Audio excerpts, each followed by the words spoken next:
Okay, so I was scrolling on my FYP the other day, as you do, and I came across this man that makes me very uncomfortable and also very tired of being straight. And he, Oh, so you're not attracted to him. You're repulsed by him.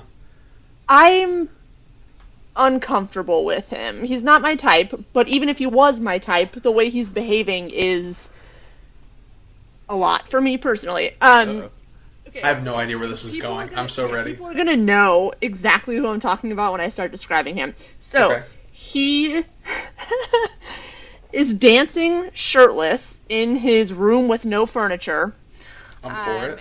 This is fine. to like a river by Bishop Briggs, Yeah. and he's a stripper, which is totally fine. But he like yanks his belt off, wraps it around his neck, and like half chokes himself, and then he like whacks it over here. And I am like, every time I see it, I'm like, explain yourself.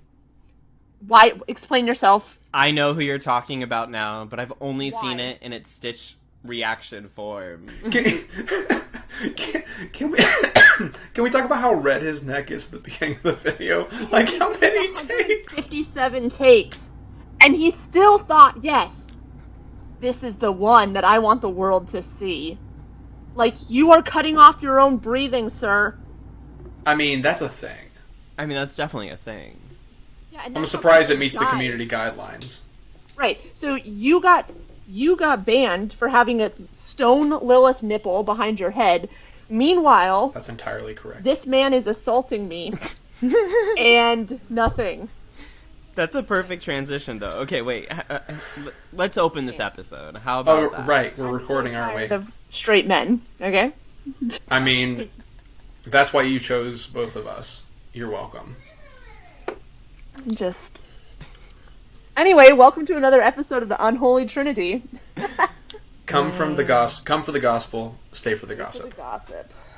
Oh my, oh my. Good So, Lord. how was everyone's week? I think that transition worked perfectly. Andrew, you've been banned. Again, yes. Out of the past 6 weeks, I've been banned for like 4.5 weeks. It's ridiculous. Yeah. Especially considering you're like the least problematic person on that app, and I'm including myself. And on this like, podcast. Yeah, Between I- the three of us, you are the least problematic. I gotta be honest, like, I like both of you so much, so I don't think about you that way, but I'd have to agree. Like, Yeah. I'm basically Mr. Rogers with the nose ring at this point. Like, I genuinely, I know that TikTok grew way faster than people expected, and so they're using a lot of AI moderation, like, I get it, but also, I'm like, what the fuck? Because none of it makes any sense, right? Like, but I have a friend that will remain unnamed that works for TikTok, and she was saying in the early stages of TikTok, it was like, if a girl was on screen and there was like more than this many inches of cleavage, it would flag the video. And like, some of us just have boobs, dog. Like, what? There's not a lot I can do. where's about that bumper sticker? That's important.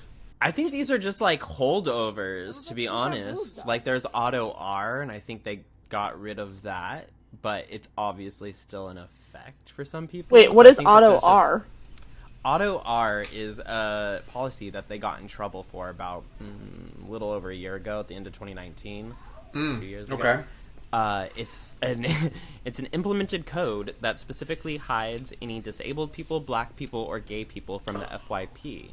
What? The reason why they created it was because they wanted to make sure they weren't exposing these types of people to the public as a protection for them. So they're like, oh, I'm sorry, you're gay. We're going to hide you to make sure that you don't get bullied by other people. Because they figure the more people that see you, the more chance to get bullied. So they would stop your videos at, like, they'd put a cap on 5,000 to 10,000. So they'd let you get up to that 5,000 mark, and then your page goes dark. So it's like a slight shadow ban. And that they thought that was cool. They thought that was a good idea. How? And they got sued hard. That only white dudes were in the room to make that decision, right? Like, there's no way. 1,000,000%. Hey. It was bad. But Like, TikTok is from China. TikTok is from China, but all the like okay, current so developers are from America, and like the CEO is American. how The like board. That pisses me off, though. Like, how infantilizing is that to go, oh, these poor little weak gays, let's protect them from the interwebs. Like, that boils my blood. I get... And the thing is, they sense. say it's gone, but I think it's only gone in name. I still think it exists within the code, because you see it happen on my videos. Once I've been flagged with an account as gay, it's like... Meow. And you see it on so many black creators' videos, which is why we had the blackout last year. And we saw how the For You page works when everyone focuses on black content, but without that kind of drive and that push, like, black creators just stay right under the radar. So, are you saying there was a class structure put in place by the algorithm? Structure by the algorithm. You know, Jegaysus, it's so funny you mentioned that. So Because funny. today, shameless plug, we're going to talk...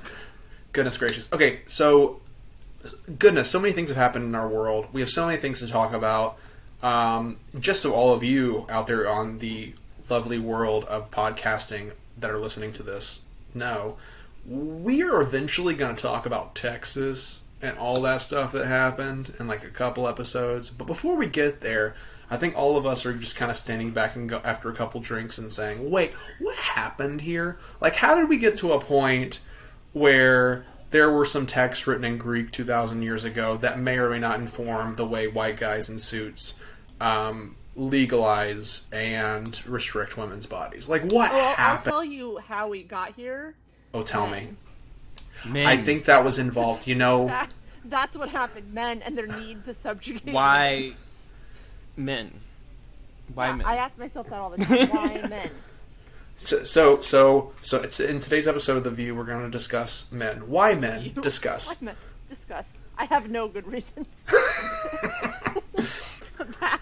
As a non-straight person, I just want to make it very clear that I am not interested in men. I am begrudgingly attracted to them. Yeah, it's different. When Same. people are like, oh, you like men, and I'm like, I do not like men. I am unfortunately hormonally attributed towards them. Men are great in concept, terrible in execution. And even that's waning. Like, I'm not even sure anymore. I'm not even sure anymore. I'm like slowly chalking up more and more asexual points every day. Goodbye to all of our male viewers. Sorry. But in all fairness, you know your friends, male listener, we have good points. Yeah. So, how did we get here? What does class have to do with interpretation, or where are you leading me? Yeah, sorry. Okay, so what I want to do is I want to start from, based on all the writing that we have from ancient history, where did we get this idea of like governmental empires? And how does economics, class structure, and religion play into that? Because today we can look around and go, we have this American government that seems to sit at the top of the world, right beside, like, equal to China, right? And it has this really strange religious, Christian-centric monarchy structure in place where the upper class have always had the opportunity to run in political races, and because of that, they are the only candidates that are considered. So how do we get to this point where religion has anything to do with empire? And we actually have a lot of records to suggest that. So before we get all the way to the weirdness that is the clustercluck of Texas, Fustercluck? Fustercluck. That's how I'm going to say it. You're so wholesome. I think YouTube does penalize cussing, so maybe. Does it? Okay. The Fustercluck is exactly what it is. Leap all the time, and I don't know if there's a real reason. Is Fuster a word? Because cluck is. I don't. Luster is a word. Luster. Yeah. Flustercluck. Flustercluck. Keep the L in both words. Flustercluck. That's because a flustered cuck. That's probably a swear. Moving on quickly. Yeah. There's other things to address. Okay, so what are the origins, from best we can tell, of empire and religion having a relationship and controlling people? Where does that come from?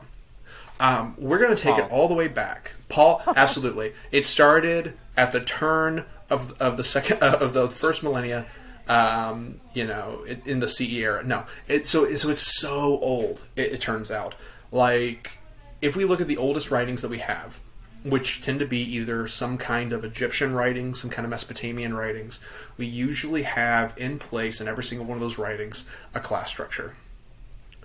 So these class structures seem to precede all religious identity or all ideas of like how the gods interact with the classes.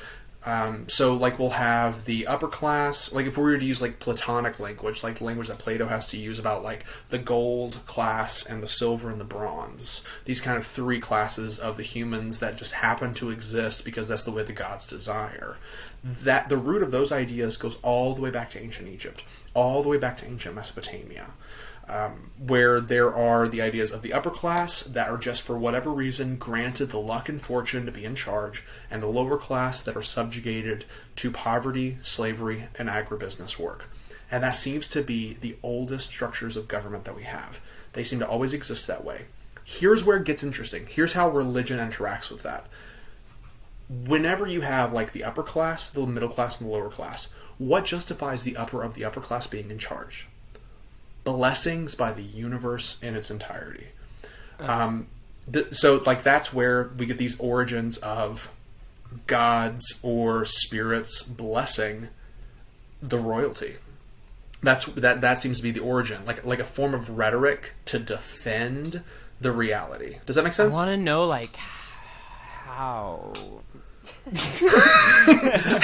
Like, does someone just wake up one day, walk up to their tribe of people, and they're like, I think I'm better than you. I think that's a God thing.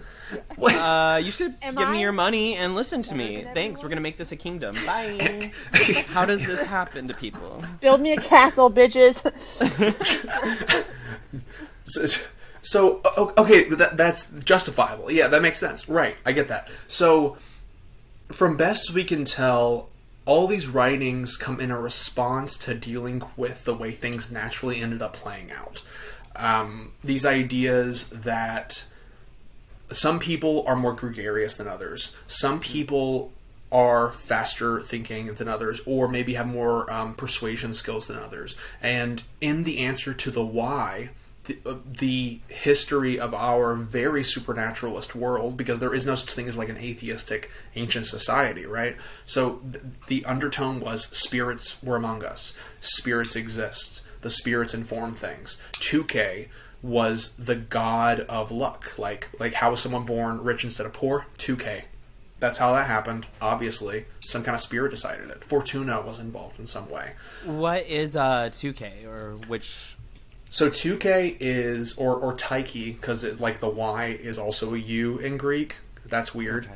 Okay. Is the god or goddess of luck. Basically, this undergirding spirit that determines if someone gets born in the right family or does well in their business. That's who 2K is. Like, sure. There's a lot of like New Testament authors, just to jump forward a little bit, that suggest that in Colossians and Ephesians, when it talks about the spirits of the air, that it's addressing these undergirding forces that control class systems and everything else, being 2K and Fortuna and others. Fortuna being fortune, wealth. Mammon being the evil counterpart to wealth. Anyways. So it seems that like when they were just sitting there going, why is that person just happening to do better than me? Mm-hmm. They must be blessed by the gods. What else could it be? It's a good way to keep people from rebelling if they believe that the way they are born is their assigned lot in life from this gods, goddesses that they worship. And it's also a really good way for people that are in power to keep themselves in power, because if they can convince the masses that they're there because of a divine appointment, then they don't actually have to wrestle with the plight of the less fortunate, and two, they don't need any further explanation, and nobody can challenge that.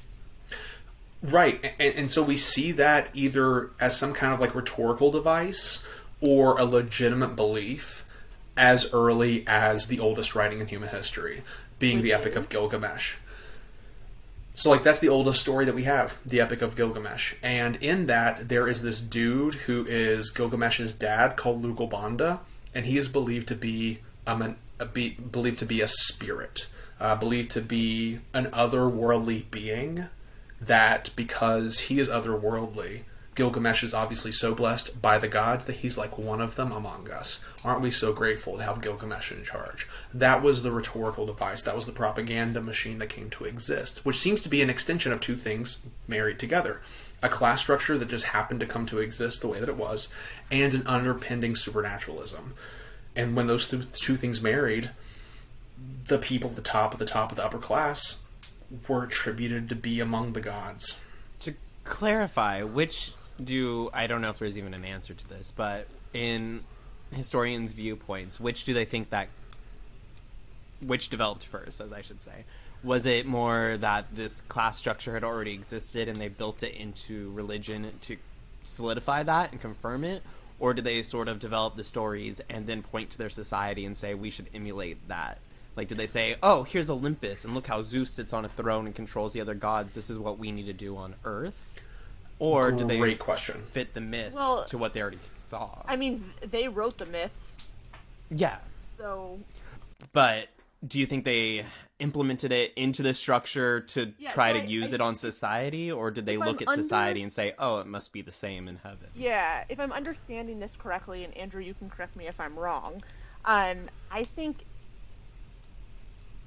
in practically society, economics, those things came first, because so long as you have people living in a community together, there's going to be some kind of need to buy, sell, trade, whatever, supply and demand. Like, it just has to be that way. And so it happens in most of these ancient societies, and still today, that you get people that have more, collect more, steal more, whatever it is, they get more. And so you see this system start to create itself.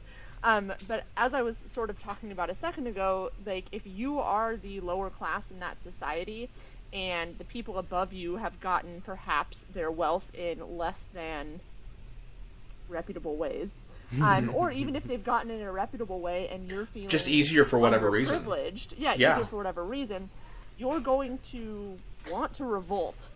Or at least get your fair share. And considering the fact that in almost all systems there has to be many more poor people than there would be rich people, they have a numbers advantage. And so I think, and again, Andrew, you can hop in, like, they then developed this understanding of, like, well, why is it this way? And a really easy, it's like God of the Gaps kind of, a really easy understanding is to be like, oh, God, gods, goddesses, spirits, whatever, since they already believe they existed, must have decided that this was how it was meant to be. And therefore, I don't really need to explain to you why you're poor. God. Yes, I fully agree to that. Yeah, I would say that's exactly how it happened. The only thing I would add to that is I would say this would also be propagated by the lower class as much as the upper, because there's this weird, and we see this in lower class society, right? People saying, it is what it is. It's the tyranny of it is what it is, where people just believe that this is their lot in life, and there's an odd pride attached to it. That is a very... Yes, at this point in time, it's hard to say, did the propaganda or the assurance that this is just what I deserve come first? But people do tend to naturally lean towards whatever is the least complicated thing for them to believe. This is why victims blame themselves. Because it is easier than believing that something is out of their control. Oh, this is just the way things are supposed to be. This is just my role. So I think that it is, yes, it did become a propaganda system probably as soon as it came to be popular, but it was probably propagated as much by the lower class as it was by the upper class. Does that make sense? Mm-hmm. Yeah. Well, because in a way, it's also comforting to think that, like, I mean, in a weird way.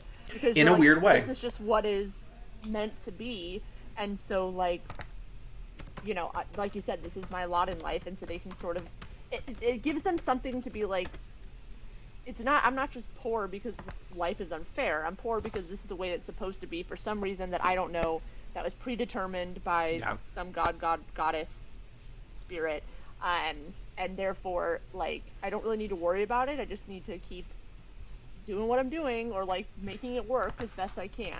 It's the keep your head down and carry on kind of mentality. Yeah, and I mean, just think about how hard it is to get out of poverty today, let alone back then when there was no social services and it was a much bloodier time where people are always raiding and fighting and doing all the super fun things.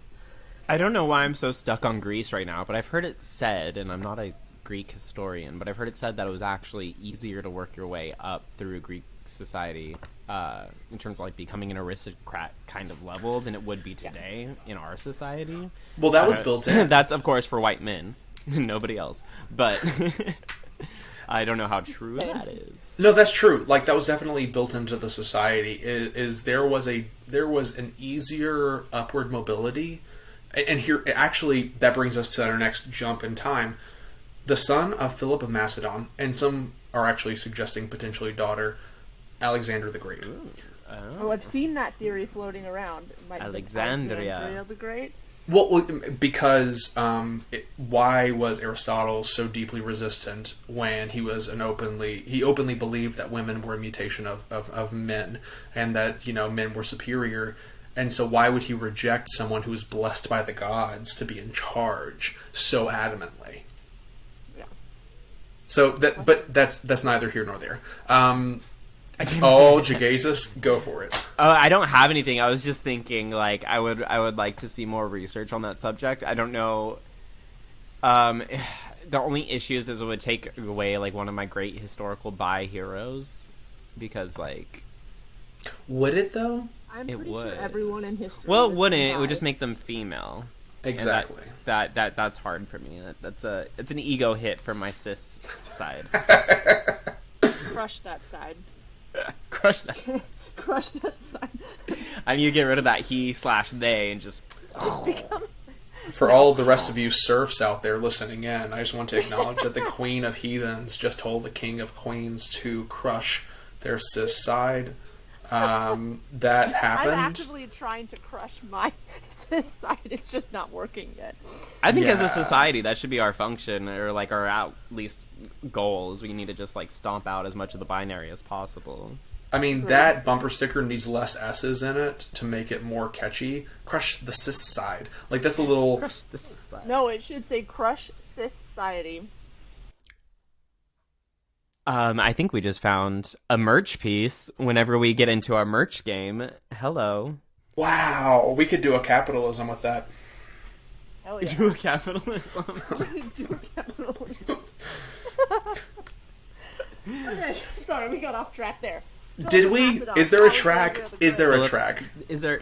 Sometimes we do. Sometimes have like an idea of where we're going. Just know. I think I know where we're why. going, but I'm pretty sure I'm wrong at this point. Okay, I'm so there's 3 people with ADHD doing this podcast. this is so good. Okay, so the legend and stories have power, narrative reality and all that. The legend is that that Alexander the Great had a dream of a cosmopolis, that he was granted a vision by the gods to create a world city. And so that little moment, that little narrative is really interesting because it gives us a glimpse into this idea that the divine heavenly realm in a post-Platonic world, like a world that suggests there's a heavenly perfect and an earthly imperfect, right? Like, are we all familiar with Plato in this case? Like, Plato, posited through Socrates and himself and through his student Aristotle that there was a heavenly perfect and an earthly imperfect, and everything on earth is a reflection of the heavenly perfect or a shadow It's like of it. a form of dualism. The shadow, yeah. Yes, dualism, exactly. It's exactly that. And so the upper class and the royalty and the bourgeoisie of society had the capacity to use their rhetorical devices to say, the gods desire that I, the ruler of this empire, take what my father Philip of Macedon has done and create a larger empire. That is what the gods desire, that I use this. And so if we look at the evolution from like Mesopotamia, where Gilgamesh was thought to be the child of an Alu, a spirit demon being, up to Alexander saying the gods desire, we see this evolution of like an economic structure making use of supernaturalism to move an economic agenda forward. And there's that vision. I'm going to say right now, everyone who has a vision always... I'm amazed in history when people just grant them authority because of some kind of divine vision. Yeah, listen, it's always a I dream. just had a vision. It's always a... I have visions all the time. Money. Yeah. Isn't that amazing? I think. Look at that. I think we should all march down to the White House and do it. I'm joking. That's exactly how that happened. No, but that's that real. Is how that happened. That is real. Like, there's, and it's a thing. Like, but like, spiritual why? rhetoric. Every time someone says that to me, I sit down and I critically like think about it. I can't wrap my head around why people are like, oh wow, a vision, and not like you should talk to a therapist. Yeah, mental health professional. Not in ancient. I get it in ancient times. Oh yeah, no, I'm being the boring like historian person here in this podcast. But no, yes. We need that. No, I'm just being a dick, so it's fine.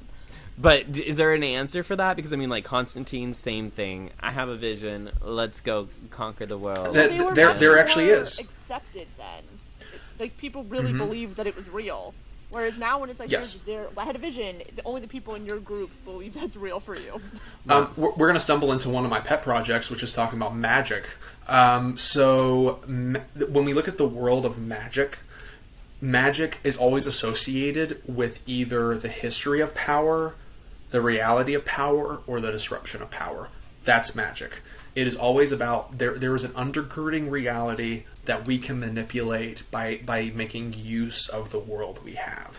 That's at the core of so many different pieces of magic. Like we actually know at this point, or have a good inkling, that a lot of the ancient like cave art that we see in places like in Iceland, why did they always paint in winter the animals that survived winter the easiest? Why was that the paintings of the cave instead of other animals like some random ass bunny? It was always a bear or a stag or something always associated with power. And so there was a belief that this is that they are like creating an intentional like the spirit, like the form of this bear that I have made in my domicile, like is going to go with me into the winter, and it's like a sigil. It's like a sigil. It's like I was going to say, I'd like to flip that narrative on you, though. Oh, do what it. If the only reason why bears and stags survive the winter in such a easy capacity is because they were painting them in caves? That was actually a spell of protection, and that's the only reason that bears can hibernate today. Jokes on you, ancient Neanderthals, like you. It wasn't protection. Icelandians. They were creating bears. And on that day, a bear was. Jokes on you. They were creating bears, which is easily. And then the bears came down and killed 42 kids. Exactly. Like this is easily the best like magic bumper sticker or gay bumper sticker, and they were creating bears. Yeah. Okay, so yes, we do have an answer to that. Like when, and so magic is attached to shamans who were out of these like enthusiastic or ecstatic experiences were believed to be able to tap into a spiritual realm, and it advise the way the things are to go. So all of these like magical realities, religious histories are tied to this understanding that there is an otherness to the reality of all things, and it can speak into our present moment if we can tap into it. And that's why prophets were valued in ancient Judaism. That's why that prophets were desired in ancient like Baal-based religions, is because they could tap into this otherness of reality. It makes sense to me when it's like a prophet or when it's like a shaman or somebody I feel like has some kind of certification behind them. It's, they've gone to prophet school. They took a 6-year course on shamanhood. But I mean, like, at least shamans do usually have some kind of tenure behind them. But I feel like if I was in a village and I was like, yeah, the shaman said we're going to be in a squall next week, make sure to fortify everything, I'd be like, oh, listen to them. They're the shaman, and they do this stuff a lot. They have some track record. But all of a sudden, Alexander comes out of nowhere and is just like, hey, guys, this is my first and only vision. But it's a good one. I'd be like, you're not a prophet. I just want to say this because it's a pet peeve of mine.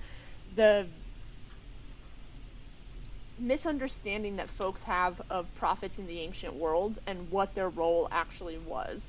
Because I think a lot of times when folks hear, oh, like Isaiah or whatever was a prophet, they think, yeah, he was prophesying about thousands of years in the future. When in reality, prophets in ancient times were more like a go-between between whatever spirit god they believed in and the community. So it's basically their job to tell the community what to do next, or what to do, or why they're in trouble. Yeah, that's right. Or to intercede with that god on behalf of the community for a better situation, lot yada yada.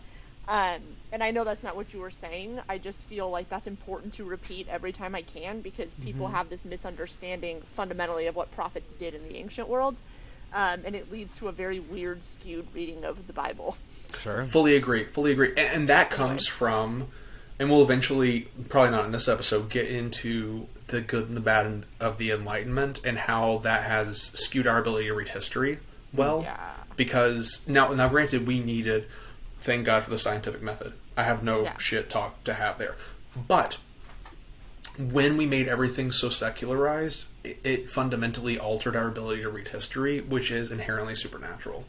It messed with us in a very flustercluck kind of way. Yeah. Well, I mean, that's where we're getting a lot of the literalism in the way people read the Bible is literalism or infallible or all those other things. Right. I mean, a lot of that resulted from Martin Luther and the Reformation and whatever, but also coming out of the Enlightenment, where everything became science-based and had to be read scientifically, and like it had to be black or white, and like this whole very different way of reading than it was written. Yeah, no, I fully agree. Like it's like a color has been written in for tens of thousands of years that we stopped being able to see. And now we just miss it. We just miss it right when it's right in front of us, because we have been taught not to see that color anymore. And it's so, from best we can tell, as we look through history, you start back in like ancient Egypt, ancient Mesopotamia. We have these class structures that develop, these economic structures that develop, and the upper echelon of the upper class become deified.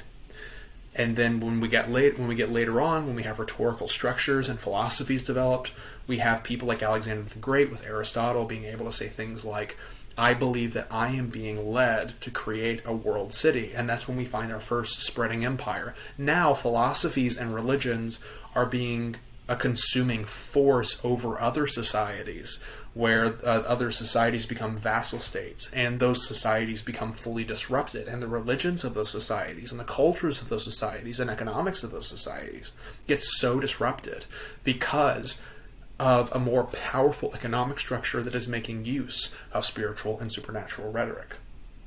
Yeah. Well, they think they're so great that they should be able to conquer everybody. The gods ordained it. So fuck your beliefs, buddy. That's exactly it. Now. That's exactly it. And There's always been supremacy because men. And now we know.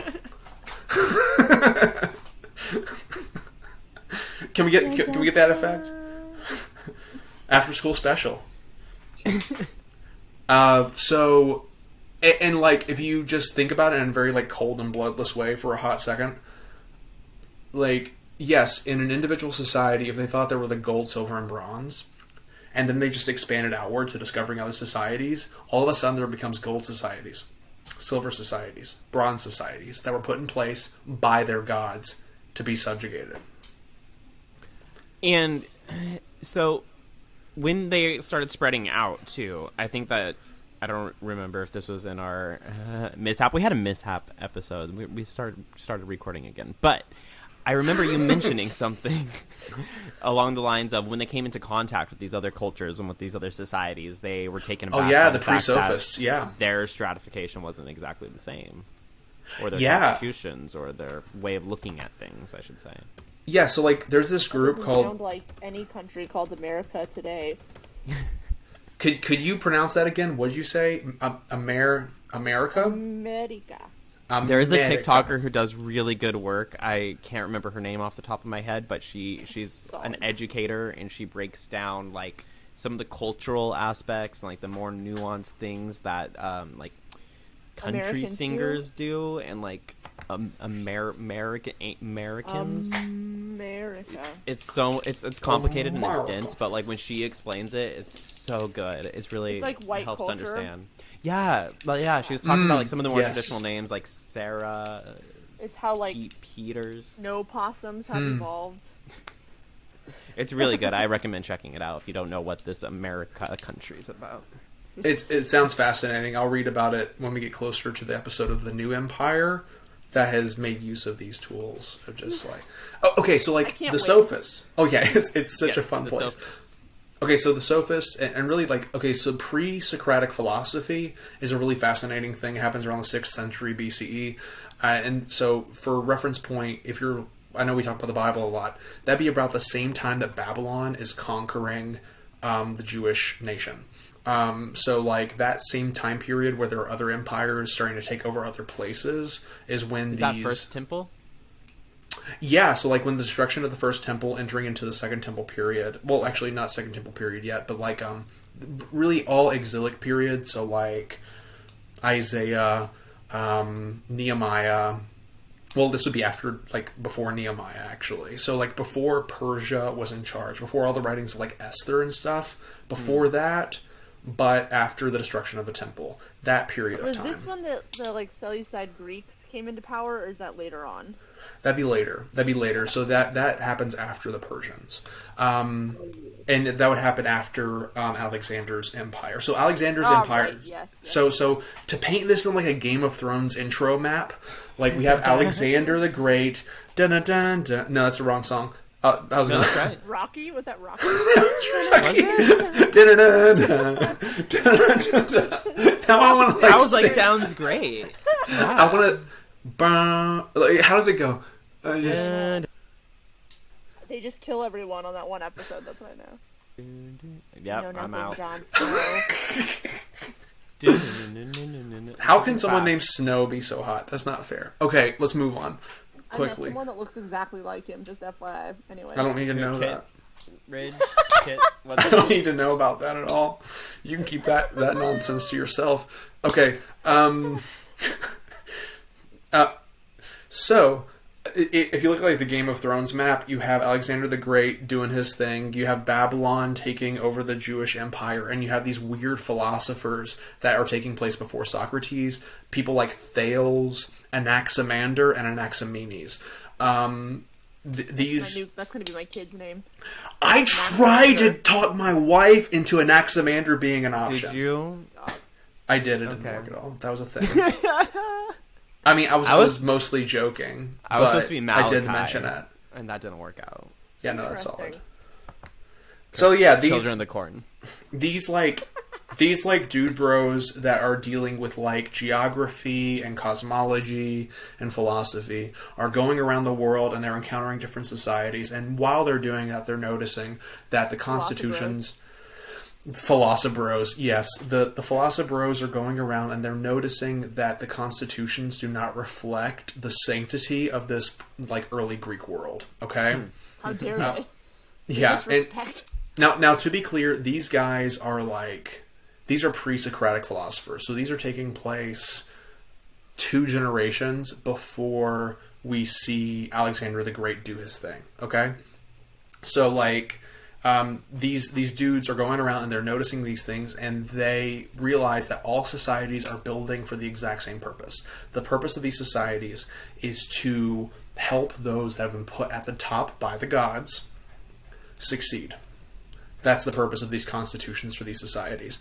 And they realize that there needs to be a development of a structure to persuade people into their rightful place by the gods. And that is where they invent rhetoric. Rhetoric in terms of like public speaking, or are we using rhetoric different? Can you define Yep. rhetoric for the class? Okay. Yeah, go ahead and define it for us. Right, so spell it. to go back to what the great King of Queens mentioned there just a second ago, yes, Kevin I do James? mean... Sorry.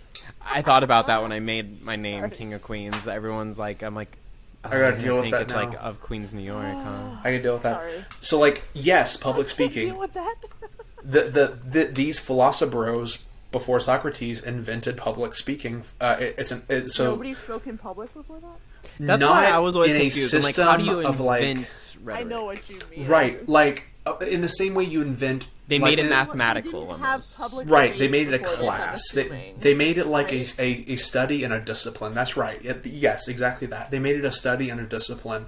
Like in the same way that famous painters made art what it is today, these philosophers created this school of rhetoric. Being the art of, so it is an art of effective public speaking, persuasion, and writing. I had Before my first them, public speaking communications 100 speech on Tuesday, and I've done zero research. I just wanted everyone in the podcast land to know that. well, So, I'm going to give wish you. me luck. I just You gave better you the full remember history that. of it. I just gave you the full history of where it comes from. But Talking about Oh, well, I don't have to Socrates. do it on the history. I have to do it on Dr. Phil. But what? 7 minutes on Dr. Phil. I can't with that right now. I can't. I'm going to move on as quickly as I did from Jon Snow I'm lookalike. offended By what? by this. By By Dr. what? Phil. And the fact that anyone is spending 7 more minutes on him. I'm bothered in the at, bin. at the amount of times his wife in the needed bin. to spend 7 minutes on Dr. Phil. Like, this is not... Please, I feel... no one. Well, Dr. Phil doesn't last for 7 minutes. Let's be real. What are we doing with the other 6.5 minutes here, bud? I don't know. I mean, him and his wife have That been was a together since high virility school. joke. I think by now he probably can last longer, right? Like after 40 years of being with the same person, you'd think it would slow down a little bit. Is that how it works? You'd think? I Does it don't not? think that... No, I don't think that's how it works. Oh. I'm effectively asexual at this point, so I don't know, but So... It seems like a really straight problem. Like, I don't know. Gay men don't really have this problem. it's like a really straight problem. It just is. Like, I don't know. Like, on average, I think they've done a study about it, and I'd have to, like, look it up again, but, like, the average heterosexual intercourse versus the average homosexual intercourse, and there's, like, yeah, a because good most of the 25-minute time, women difference. are just like, cool, get it over with, you suck. Is that Like, what it is? unfortunately, I found this out. You're finding it out the hard way, and so you're like, Are straight people okay? no. They're not... Yeah, like, I don't I'm know sorry. how many ways can I say that straight people are not okay. Like, we're not okay. Anyway, We're gonna And start the amount of chatting. rhetoric, shameless plug, back to our topic, that's Yes. been put in place to justify... So we just straight- broke all the rules of rhetoric by going off label and just going into None a of- tangent. No, that was... I'm not going to lie.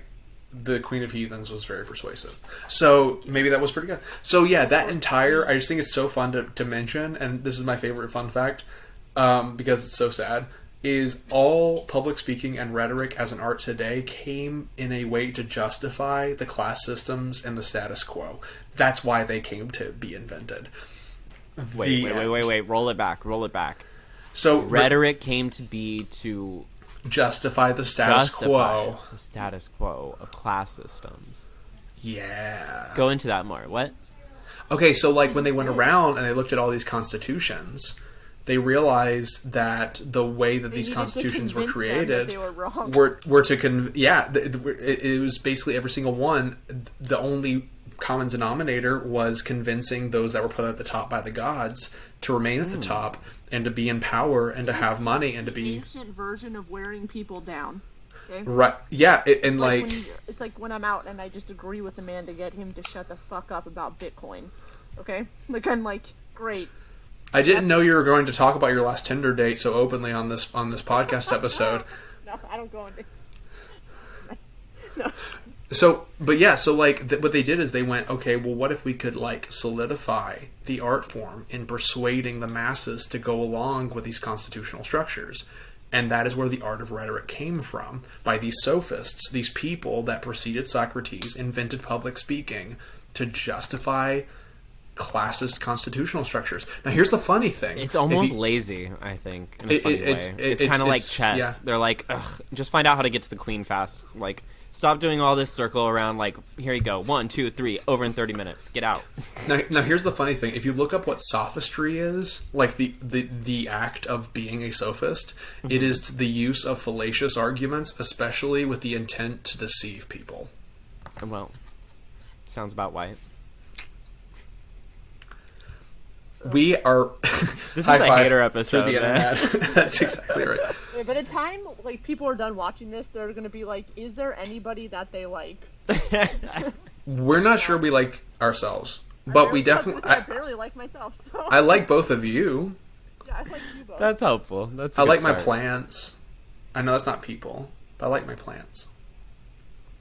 Anywho, so let's see. We've reviewed the earliest structures of like class and how, you know, supernaturalism played into like a spiritual or religious rhetoric. We've talked about how imperialism started through Alexander the Great and how that created a structure of imposing a like a meta class structure of like a class societies. We have that today still. Third world countries, right? Mm-hmm. Those are the bronze nations America. when we talk about exactly. Like America will talk about the third world countries. Oh no, America is a third world country at this point. That's true. It's just got an identity crisis. It's just like, we're fine. Everything's fine. No, we're not going to get a divorce. We're going to work everything out. And so, like, where does this lead us to the point of the Bible? Like, we talk about the Bible a lot on this podcast. So keep in mind that these realities are the underpinning for the world of the Greco-Roman Empire, because we have the imperial structures and the religious rhetoric that has created them through the Greek Empire, right? At the same time, the Greek Empire is being itself.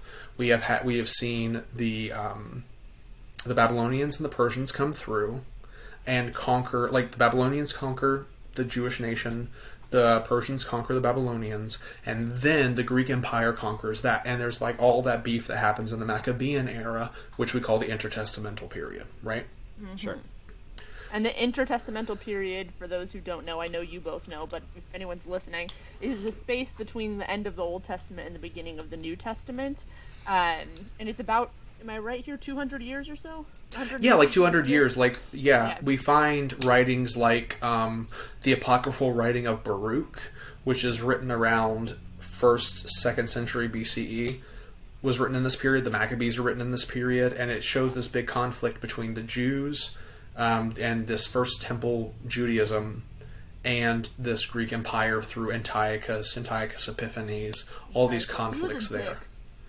Dude was... And actually, in a fascinating way, he shaped a really famous demon story in the New Testament. Huh. He shaved it? He shaped... Shaped. Oh, I was like due to his... I guess. due to the abomination of desolation... Due to the abomination of desolation, there becomes this association with pigs and the Greeks. Ah. Mm-hmm. And then he cast the spirit in the pigs run into the non-existent body of water. I was gonna say. Exactly. Which, you know, and how did the Roman legion invade but by water? Interesting. So we have this... I'm gonna have to process that one later. So for those of you that don't know what I'm talking about Jesus and the demoniac, the Gerasene demoniac, specifically. I don't know if that made it easier for anybody. Well, they can Google that. Like, they can throw what sounds like Gerasene into the interwebs. Yeah. So I can't spell it. I can tell you that. That's not my strong suit. Just a quick time check. We have about 10 minutes left. Of course we do. Yes. Okay. So roll that into the Bible. Let's go back to all right, here we go. How does that influence the Bible with its classist, imperialistic structures? So we have this Roman Empire that has made the Jewish nation as it exists, this like early 1st century Judean religion that has not yet become what we know to be Judaism today. That world exists as a vassal state of this Roman Empire that exists not exclusively because of, but definitely in light of, the spiritually informed class structure journey of the Alexandrian conquest.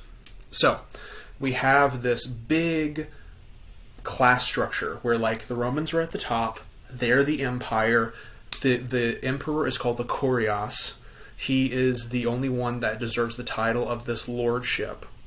He gives his news to all the people through what he calls the euangelion. And those were like...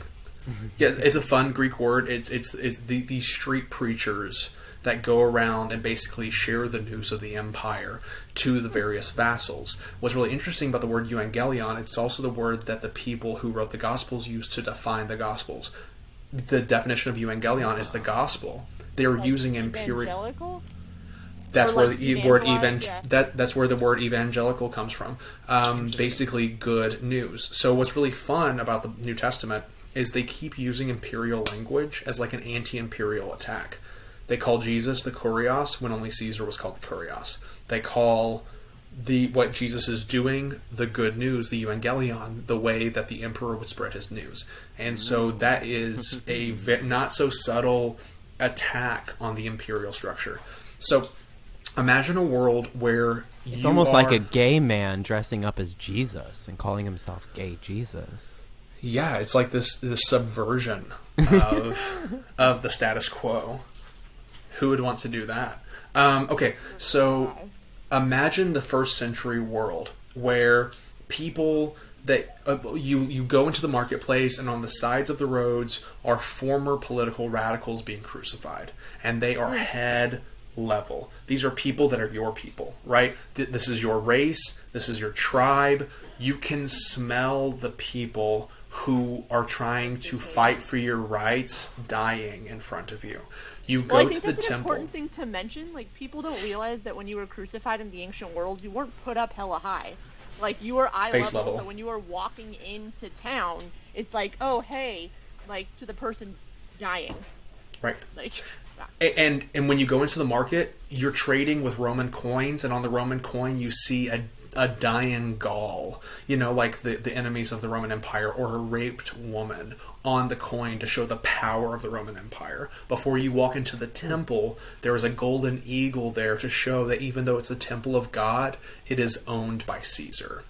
So everything in the first century world is like this imperialism that controls the religion. And then the religion eventually becomes the most powerful and most popular tool for the empire. To defend and justify. That's exactly it. So how did we get to the point in this weird world today where we have a book written structured 2,000 years ago that affects our politics? Because it's what we've always done. Men, yes. I don't know. Back to the start, men. I would agree with you on it. It's what we've always done, but what I think is the bizarre and unique thing about Abrahamic faith, but more so Christianity, is the fact that it has sustained for 2,000 years. Like, that is a ridiculous amount of period for it to not be thrown out and restructured for the empire. Like, what we have seen in all these past cases between the Greeks and the Romans and the Mesopotamians and everyone that you mentioned is that those empires, when they change, so does the religious structure.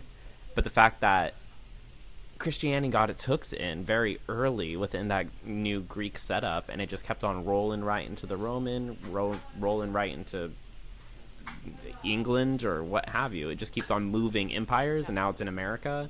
Right. Is bizarre exactly. to me. Why don't we throw it out and get a new religion? It certainly, I think, has restructured. Like, because you'll True. see the way it's used to defend. I get what you're saying, that, like, why this one book, but that's kind of a separate topic of just, like, the conqueror imposing their, religion on the conquered. But, like, you can see it even if you look 20 years ago, what the Bible was used to defend or support, and now it's changed 20 years later what the Bible is meant to defend or support. So, like, it's a more subtle restructuring that's not done so much by throwing out the whole book, but by telling people what it means, as opposed and having that fit your agenda and your narrative, than it is like having people understand that actually the Bible was written by people that were subjugated, that were trying to overthrow power, or were trying to get out of that imperial structure in the first place.